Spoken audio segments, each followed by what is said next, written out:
अजय भाइयों और उनकी बहनों, आज हम हमारे अप्रैल 2025 का सेकंड लास्ट पॉइंट विज्ञान एवं प्रौद्योगिकी की बात कर रहे हैं। देखिए, सभी वीडियो आ चुके हैं, स्पोर्ट्स के आ चुके हैं, स्थान के आ चुके हैं, व्यक्तित्व के आ चुके हैं, योजनाओं के आ चुके हैं, सब कुछ आ चुका है। आप जाइए, उसको देखिए और प्लीज़ चैनल को सब्सक्राइब कीजिए और लाइक कीजिए और कमेंट भी कीजिए आपको कुछ समझ नहीं आ रहा हो तो।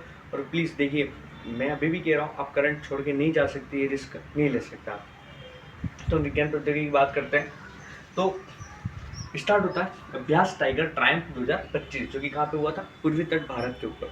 ध्यान से इस चीज़ को समझिएगा कि एक ही अभ्यास है जो युद्धाभ्यास नहीं है। अभ्यास के अनुसार टाइगर ट्रायम्फ, कौन सा अभ्यास है? Tiger Triumph. देखो, टाइगर से आप याद रख सकते हो बंगाल, मतलब बंगाल की खाड़ी। टाइगर से आप याद रख सकते हो बंगाल की खाड़ी, मतलब पूर्वी तट, पूरा पूरा पूर्वी तट है। क्या ध्यान से समझना कि भारत और अमेरिका, कौन से देश? भारत और अमेरिका के बीच के अंदर मानवीय सहायता और आपदा राहत, दो चीजें, मानवीय सहायता और दूसरा क्या है? आपदा राहत। ये दो चीजों को लेकर इसका चौथा संस्करण है। और ये त्रिसैन्य और द्विपक्षीय अभ्यास, आप समझिएगा, ये कोई युद्धाभ्यास नहीं है, यह मानवीय सहायता और आपदा राहत का अभ्यास है। भाई साहब, आप खुद समझिए, नॉर्मल सी चीज़ है, कभी कोई भूकंप आ गया है ना, तूफान आ गया, तो उसके लिए जो हमको रणनीति अपनानी, उसके लिए अभ्यास है द्विपक्षीय, त्रिसैन्य और भारत ने अमेरिका के बीच। दूसरा है डास्टलिक 6। डास्टलिक 6 मतलब छठा संस्करण। यह है भारत और उज्बेकिस्तान के बीच में। देखो, यूनिक नाम है डास्टलिक। क्या नाम लिखा है? डास्टलिक। अब क से उज्बेक याद रख सकते हो, ये एक ट्रिक है। देखो, ट्रिक से कोई मतलब नहीं होता, हमको याद ही रखना पड़ता, बार बार पढ़ना पड़ता, तभी याद होता। क्या है? डास्टलिक। डास्टलिक भारत और उज्बेकिस्तान कहाँ पे हो रहा है? महाराष्ट्र के अंदर है। ये कोई युद्धाभ्यास है जो कि महाराष्ट्र के औंध पुणे नामक जगह पे हो रहा है।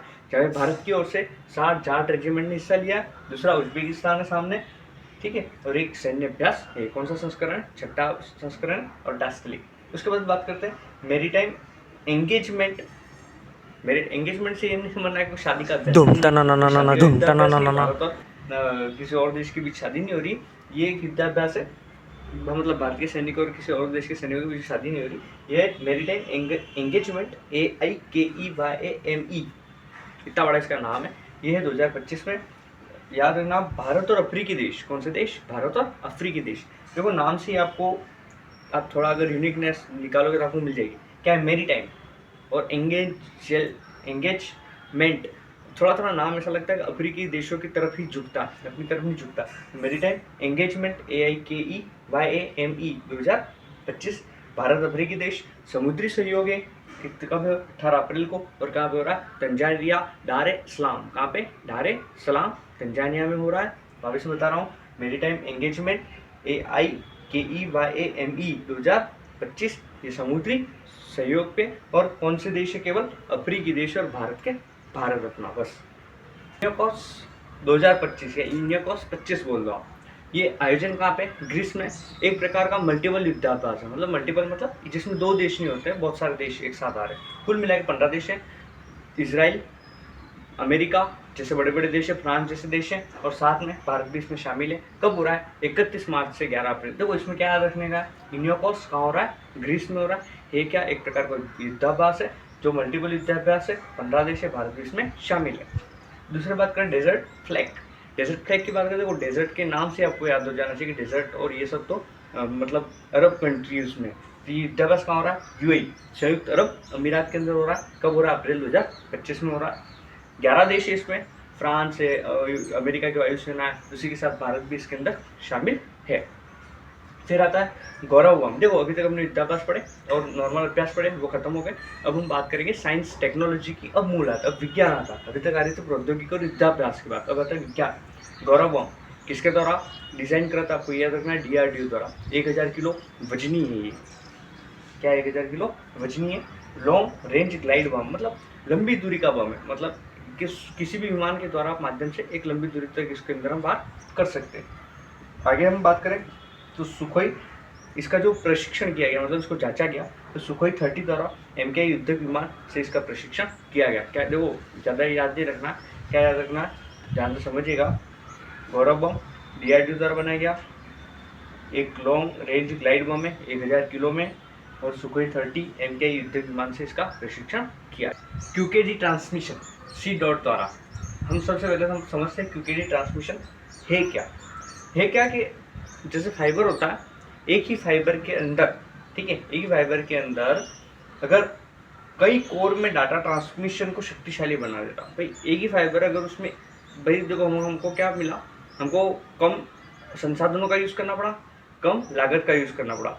एक ही फाइबर के अंदर क्या किया इन्होंने, एक ही फाइबर के भीतर कई कोर में डाटा ट्रांसमिशन को क्या कर दिया, शक्तिशाली बना दिया।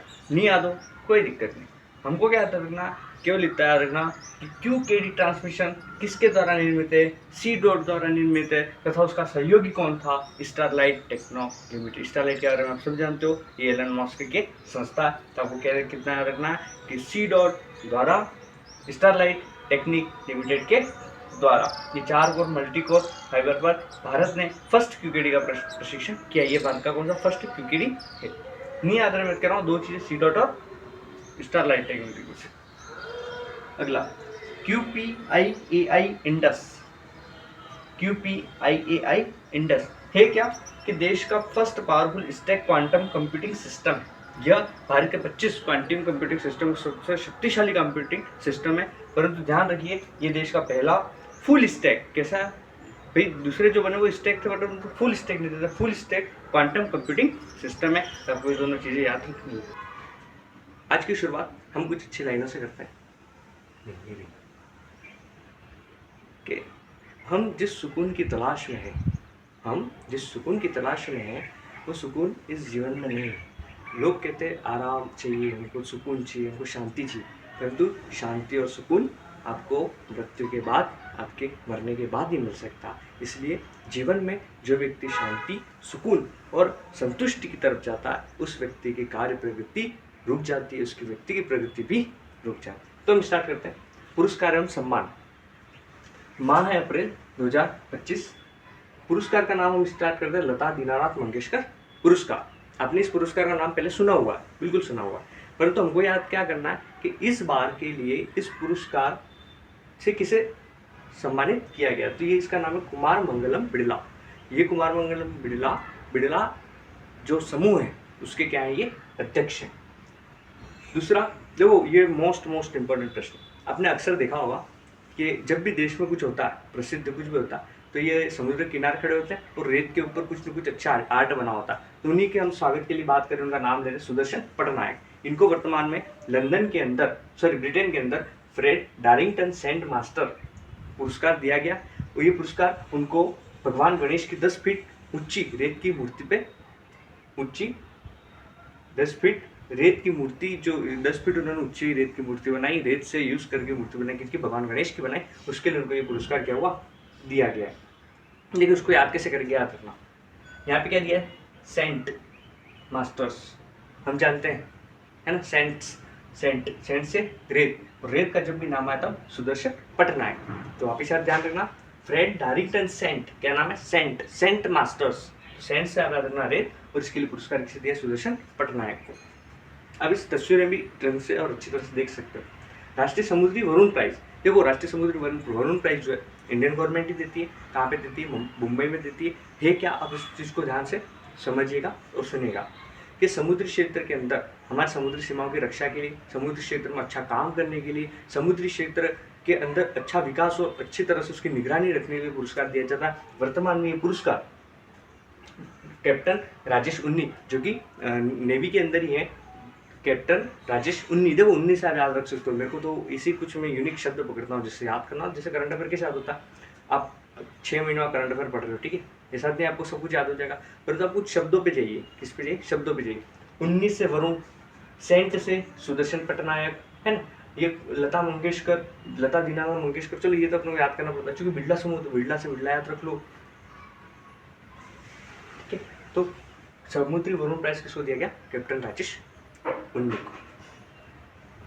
11वां वार्षिक ब्रेक थ्रू प्राइज। सबसे पहले हम ब्रेक थ्रू प्राइज की बात करते हैं। तो ब्रेक थ्रू प्राइज क्या होता है, तो ये जो प्राइज होता है सबसे पहले तो ये साइंस के अंदर दिया जाता है, इसको विज्ञान का ऑस्कर प्राइज भी कहते हैं। विज्ञान के क्षेत्र में कुछ नए काम करने के लिए, कुछ नया ऐसा अच्छा वर्क करने के लिए पुरस्कार दिया जाता है। तो वर्तमान में ये सांता मोनालिसा मिल है, जो कि यूएसए की है, भारतीय मूल की है, परंतु रहते कहाँ पे, यूएसए में रहती है। और साथ ही साथ में उनकी एक टीम है, जम्मू यूनिवर्सिटी के फिजिक्स डिपार्टमेंट, मतलब जम्मू यूनिवर्सिटी उसका एक फिजिक्स डिपार्टमेंट होगा, उन्होंने सांता मोनालिका के साथ मिलकर ये काम किया। याद रखना, ब्रेक थ्रू मतलब विज्ञान का ऑस्कर पुरस्कार, ब्रेक थ्रू।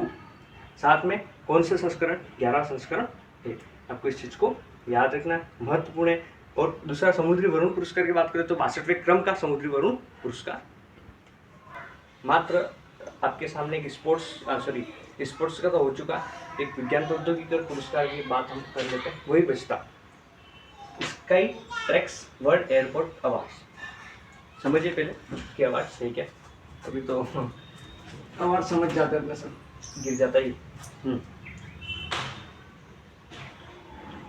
इस प्रकार के जो अवार्ड्स हैं वे एयरपोर्ट्स के अच्छे कामों के लिए दिए जाते हैं। मतलब हम अच्छी तरह जानते हैं कि एयरपोर्ट जो काम होते हैं, जहाँ पे प्लेन आ रहे जा रहे, इसके ऊपर बहुत अच्छा काम कौन सा एयरपोर्ट कर रहा, कौन सा देश कर रहा, कौन सा क्षेत्र कर रहा, उसके अंदर ये सारे अवार्ड्स दिए जाते। ये अवार्ड्स दिए गए 9 अप्रैल 2025 को। आप 9 अप्रैल नहीं याद रखोगे चलेगा, इतनी कोई बड़ी बात नहीं, परंतु आपको जो याद रखना हम उस पर आते हैं। तो जो विश्व का पहला एयरपोर्ट जिसको दिया गया, जो सबसे अच्छा काम किया, वो उस एयरपोर्ट का नाम है चांगी एयरपोर्ट। कहाँ का? Changi airport. चांगी एयरपोर्ट कहाँ का है? सिंगापुर का। मेरे साथ वापिस बोलिए, first sky tracks world Airport Awards 2025, जो कि चांगी एयरपोर्ट सिंगापुर, जिसका फर्स्ट उसको दिया गया। ये तो सिंगापुर की बात होगी, विश्व की और परिप्रेक्ष्य में बात होगी जो हमने कर ली। अब हम आते हैं हमारे देश में, भारत में।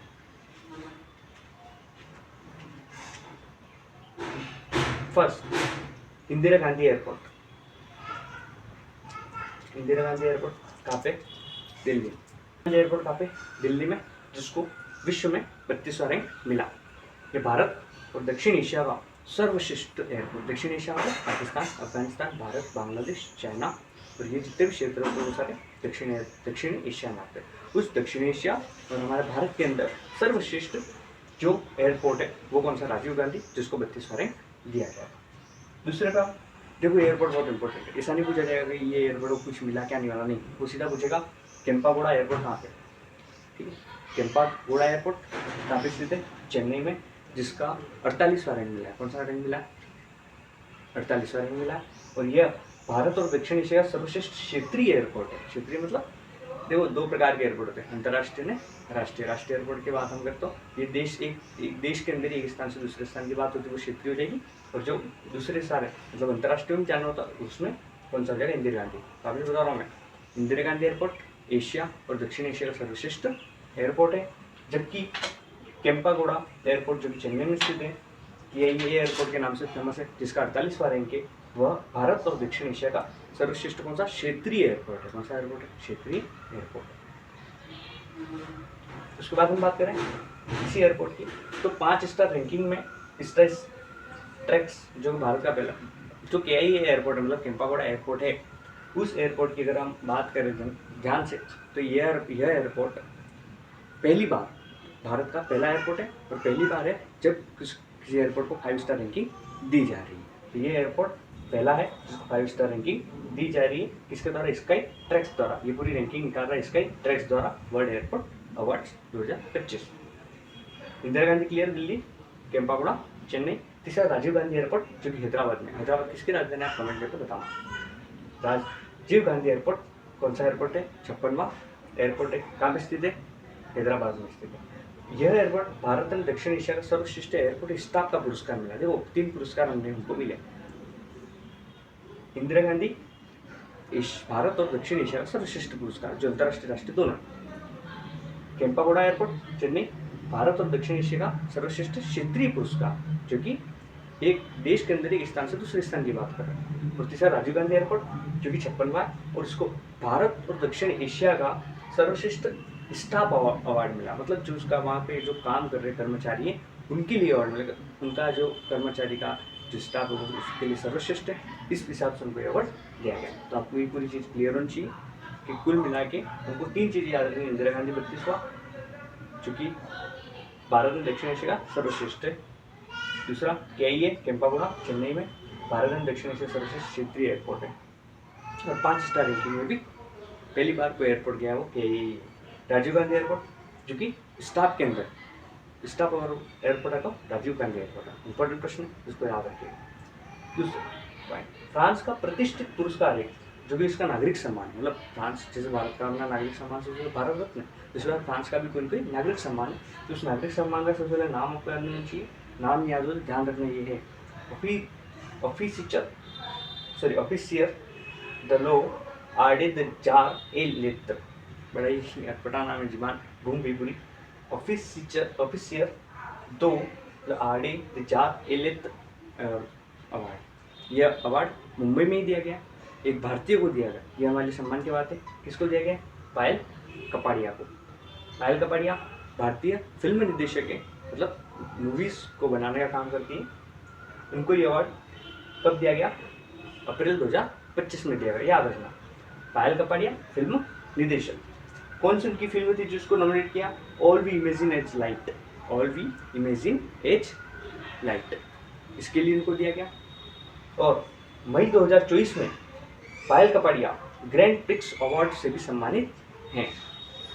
वापिस समझिए, फ्रांस का प्रतिष्ठित नागरिक सम्मान है, पायल कपाड़िया को दिया गया जो कि फिल्म निर्देशक है और उनकी फिल्म में All we imagine as Light मई 2024 में पूर्व में ग्रैंड प्रिक्स अवार्ड से सम्मानित है, जो कि 77वां कांस फेस्टिवल है। और Officier de l' Ordre des जार ए लेटर से वर्तमान अप्रैल 2025 में उनको सम्मानित किया गया। कहाँ पे सम्मानित किया गया? मुंबई में सम्मानित। सिविल सर्विसेज डे मनाया जाता है 21 अप्रैल 2025 को। मतलब देश के अंदर सिविल सर्विसेज का जो दिन होता है उस दिन का क्या कौन सी तारीख है? 21 अप्रैल। आपको अब ये भी याद रखना, 21 अप्रैल को क्या होता है? Civil services day. उस दिन पुरस्कार दिए गए, अलग अलग श्रेणियों में दिए गए पुरस्कार दिए गए। पहली श्रेणी इनोवेशन पीएम एक्सीलेंस, दूसरी श्रेणी जिलों का समग्र विकास, और तीसरी श्रेणी एक और श्रेणी है वो इसके बाद आएगी। तो आप ध्यान दीजिएगा इस चीज़ पे कि 3 श्रेणियाँ, कितनी श्रेणियाँ? 3 श्रेणियाँ। जिसमें जो सबसे इंपॉर्टेंट श्रेणी है वो है इनोवेशन पीएम एक्सीलेंस अवार्ड, और दूसरी 2 श्रेणी है वो थोड़ी सी नॉर्मल। हम जो इंपॉर्टेंट श्रेणी है उस पर ज़्यादा ध्यान देंगे। अब मेरी बात सुनिए, कुल मिला के 14 पुरस्कार दिए। कितने दिए? 14 पुरस्कार। इस श्रेणी से दिए गए 4, दूसरी श्रेणी से दिए गए 5, और तीसरी श्रेणी से दिए गए कितने? 5। तीसरी श्रेणी में भी बता रहा हूँ आपको, पहले 2 श्रेणियाँ हम पढ़ते ढंग से। पहली श्रेणी है इनोवेशन पीएम एक्सीलेंस अवार्ड। यहाँ से 4 पुरस्कार दिए गए। पहला पुरस्कार पीएम विश्वकर्मा पुरस्कार। अब ध्यान से मेरी बात सुनिएगा, पीएम विश्वकर्मा जो पुरस्कार वो SLC दास को दिया गया, जो MSME सचिव है। ये पुरस्कार इसलिए दिया गया कि जो प्रधानमंत्री की सूर्य घर योजना, आपने अक्सर नाम सुना होगा और बहुत ही महत्वपूर्ण योजना है। कौन सी योजना है? सूर्य घर योजना। उस सूर्य घर योजना के तहत इनोवेशन पीएम एक्सीलेंस में पीएम विश्वकर्मा अवार्ड दिया गया। किसको दिया गया? MSME सचिव को। देखो विश्वकर्मा साहब MSME सचिव याद रख सकते हो, कौन है? SLC दास। पहली चीज ले। दूसरा शिक्षा सेतु अहोम। देखो अहोम से आप असम, अहोम से कनेक्ट क्या करोगे आप? असम। तो जो शिक्षा सेतु अहोम जो कि असम में दिया गया, किसको दिया गया? ओम प्रकाश को। और ओम प्रकाश को किसमें दिया गया? समग्र शिक्षा। मतलब जो ओम प्रकाश है वो समग्र शिक्षा का कौन क्या है? अधीक्षक है। अब वापस सुनिएगा, शिक्षा सेतु अहोम जो कि असम में दिया गया है, ओम प्रकाश को दिया गया जो समग्र शिक्षा का अधीक्षक है। इसके अलावा पोषण ट्रैकर ऐप, एक ऐप है पोषण ट्रैकर। उस ऐप से क्या किया गया कि जो स्कूलों में पढ़ने वाले विद्यार्थी उनका पूरा डाटा जो है वो ऐप पे आ गया। उनकी अटेंडेंस होती है वो किससे होती है? ऐप से होती है। अब क्या हो गया, जब डाटा से आ गया, अटेंडेंस होगी रोज की, तो इससे क्या हो गया? पारदर्शिता है। पारदर्शिता आने के कारण इस योजना के तहत करीब करीब करोड़ों रुपये बचाएगा। जो करोड़ों रुपये गबन में जा रहे थे, भ्रष्टाचार में जा रहे थे, उसको बचाया किससे? पोषण ट्रैकर ऐप से। इसके लिए अनिल मलिक को पुरस्कार दिया गया, जो कि महिला एवं बाल विकास मंत्रालय के अध्यक्ष। आप इसमें बात ध्यान सुनेगा, आपको क्या क्या याद रखना। First, innovation PM excellence award के तहत कितने 4 पुरस्कार दिए गए। पहला पीएम विश्वकर्मा SLC दास, शिक्षा सेतु अहोम असम, ओम प्रकाश को समग्र शिक्षा में, पोषण ट्रैकर ऐप क्योंकि अनिल मलिक को दिया गया है, वो महिला एवं बाल विकास मंत्रालय के सचिव हैं। अगला लास्ट, सुगम पुस्तकालय मुरादाबाद। मुरादाबाद कहाँ पे आया? यूपी में है। मुरादाबाद के जो कलेक्टर है अनुज सिंह, कौन है? अनुज सिंह, उनको ये पुरस्कार दिया गया। क्यों दिया गया? आप ध्यान से चीज को समझिएगा। सुगम पुस्तकालय, सुगम में पुस्तकालय जो है वो क्या कर रहा है भाई? सामान्य पुस्तकालय हम देखते हैं, इसमें नॉर्मल जो बच्चे होते हैं वो पढ़ते हैं, सब करते हैं, परंतु सुगम पुस्तकालय जो कि अनुज सिंह जो कि कलेक्टर है मुरादाबाद के, उनको ये पुरस्कार दिया गया। उन्होंने क्या किया, ब्रेल लिपि, स्पीच टू टेक्स्ट भी अपनी लाइब्रेरी में जाके ऐड किए। मतलब जो स्टूडेंट्स अंधे हैं, जिनको दिख नहीं रहा, उसके अलावा जो बोल नहीं सकते, स्पीच टू टेक्स्ट की उन्होंने, मतलब वही अंधों के लिए स्पीच टू टेक्स्ट की बात भी उन्होंने की। तो ये दो चीज़ें वो ला रहे हैं। अब उस चीज़ को देखिए कितना इनोवेटिव काम किया है अनुज सिंह ने। तो अनुज सिंह को भी पीएम इनोवेशन के तहत अवार्ड देगा। तो आपको देखो पीएम इनोवेशन आपको सभी याद रखने, कितने हैं, कौन कौन सा है वो भी आपको याद रखना है, किसके तहत पीएम इनोवेशन में। आप जिला समग्र विकास के केवल नाम याद रखना, परंतु PM excellence innovation, PM excellence award में आपको चारों याद रखने, किसको दिए गए वो भी याद रखना। अगला, जिलों का समग्र विकास कार्यक्रम। मतलब कोई जिला होगा उसका समग्र विकास कार्यक्रम में ये पुरस्कार दिए जाते हैं। ये पुरस्कार 5 जिलों को दिए गए। कौन कौन से, राजकोट गुजरात, गोमती त्रिपुरा, तिनसुकिया असम, कुपवाड़ा जम्मू कश्मीर में, कोरापुट उड़ीसा। आपको देखिए मैं आपको बता रहा हूँ 3 श्रेणियों में पुरस्कार है, 4, 5 और तीसरी श्रेणी में भी 5। तो कितना हो गए, 14 पुरस्कार हो गए। ये चारों आपको ढंग से याद करने, आपको 2 बार वीडियो देखना, आपको याद हो जाएंगे। इसकी बात करें, इसमें आपके जिलों के नाम याद रख लो। संख्या कितनी है, 5 और 5।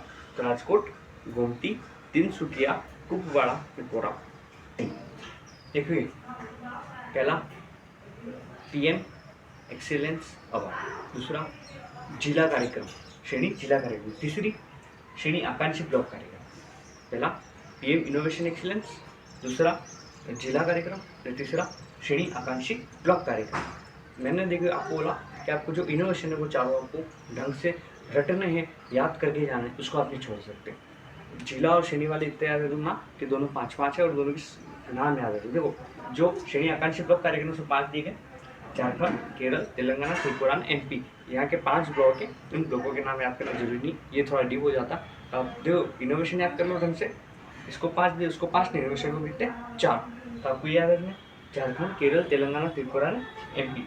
3 श्रेणियाँ, कितने प्राइस, 14 प्राइस, 4, 5 और